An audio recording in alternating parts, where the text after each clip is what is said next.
Hello and welcome to the new video and welcome to my kitchen. My name is Hannah and today I will be sketching my kitchen cabinets and my kitchen worktops and whatever equipment I have on them. I've just come back from work and I'm feeling a little bit tired, but I'm also in the mood for some sketching. And since I moved into this house, I've not sketched my kitchen cabinets yet. I've done my living room, I've done my desk, my work area, but not the kitchen. So I thought today would be a good day to do that. I think it's such a cool idea to draw your life and your day-to-day things and maybe the breakfast you ate. I think it creates this great visual diary for your future self. So anyway, I hope you will stick around and watch this video till the end. Don't forget to give me some thumbs up and maybe comment and subscribe if you're not subscribed already. I would really appreciate that. Enjoy this video and I will catch you in my next one. Take care. So this is the corner of the kitchen that I will be drawing and painting today. There's a fridge, and there will be a couple of cabinets and a microwave and a coffee machine. As you can see, this is the sketchbook that I am using. I sat myself down on a chair and I have this little footstool in front of me to rest my feet. And I'm using my lap as my drawing desk today. I think this was one of my biggest struggles doing this sketch, drawing on my lap. I'm usually drawing and painting at my desk, so not having that proper support under my sketchbook was a little bit challenging. But it's fine. There will be situations when you might be drawing outside and all you have is your lap. So also, this is a sketchbook. This is my sketchbook, so it's not about everything you do in there being super perfect and super straight. I actually quite like my lines being a bit wonky. I think it just gives it a little bit more personality, I think.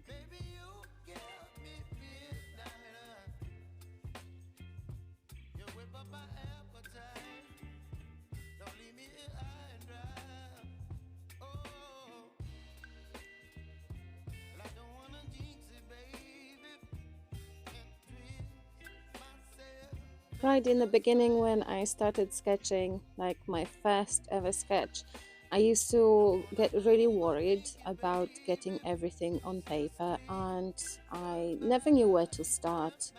But I think as time goes by, I kind of feel a little bit more free with my drawing. And I start from a certain point. As you could see, I started in the corner of the page, in the bottom left corner. And I started with drawing the edge of the floor. And I go from there. I just draw next thing and the next thing and the next thing. It just makes sense doing it this way.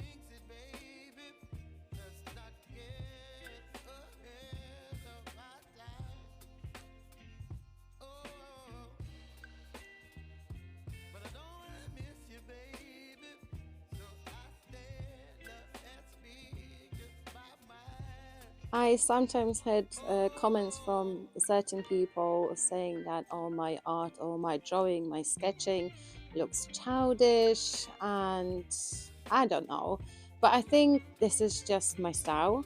I'm not trying to do anything in a super realistic way. This is not what I'm aiming for. I'm just trying to show what I see in front of me, and I don't care if it looks childish to someone. This is my style. This is how I draw. I can do realistic stuff, but day-to-day drawing, I choose not to. This is what I like doing. As you can see, I'm painting my fridge here, and I'm using this color called Lunar Black by Daniel Smith.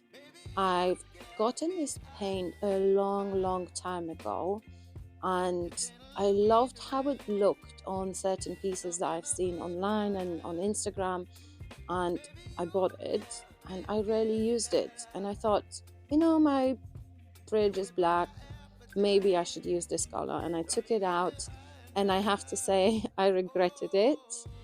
I didn't like the granulation on the fridge. I think fridge being that shiny piece of equipment, that granulation didn't really go well with what I was trying to portray. But you know, we live and learn. All we do, sometimes we'll make mistakes, and then you know it teaches us something, teaches us a lesson. And I think in the future I will refrain from using this color, this specific color, for certain things. I think this lunar black or any other granulating colors would look really nice when you try and paint nature or landscape or certain things. But I think for this sketch, it wasn't a good choice. Oh, hey, and here, if you're Swedish or Norwegian or Scandinavian in general, you probably noticed my dalahest. This is a little towel I got from my son's girlfriend, and they live in Sweden. And she sent me a care package once, and she included this little kitchen towel thingy majiggy. So it is hanging on one of my cabinet handles, and I like it. It just gives this pop of color, I think, in my kitchen and in my sketch generally.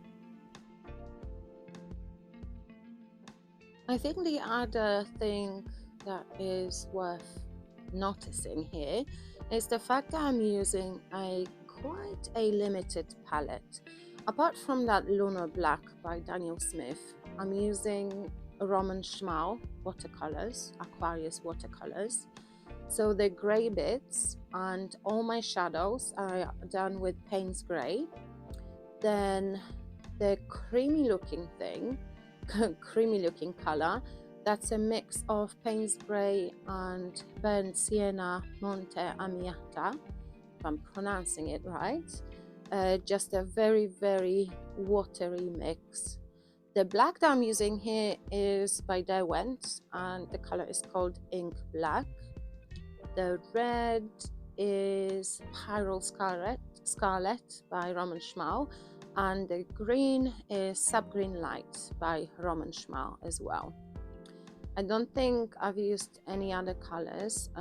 Oh yeah, on the microwave later on you'll see me using a golden looking color. Oh, there we are. And this color is Quinacridone Gold. I think it's such a difficult name to pronounce if English is not your first language.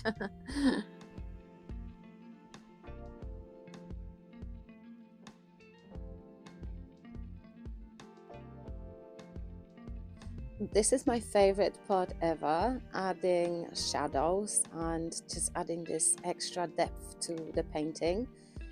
I think once you add shadows, or before you add shadows, everything just looks flat on the page.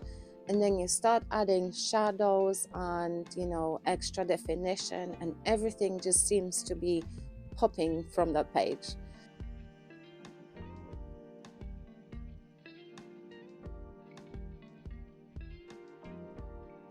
My favorite color for doing shadows is definitely Payne's Gray, and I think it's because it has that gentle blue undertone. I know some people mix ultramarine blue or maybe another blue color with burnt sienna, and they get this bluey shadows. I've actually never tried this combination, but maybe one day I should. For now, I'm just happy to be using my Payne's Gray, and I think this is the color that I use the most. If I want to change the tone of any other color that I have in my palette, I usually just add a little bit of Payne's Gray, and it just makes such a difference. I think this is definitely the color that I love the most in my entire palette or two.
As we are heading towards the end of the video, I just wanted to say a massive thank you if you actually watched it, or even if you played it in the background. I sometimes do that. I put videos to play in the background while I'm doing something else, and I listen to whatever people are saying. So hope you enjoyed me babbling about different stuff and talking about my favorite paints. And don't forget to like, comment, and subscribe. Thank you very much and have a lovely day. I'll see you next time. Bye bye.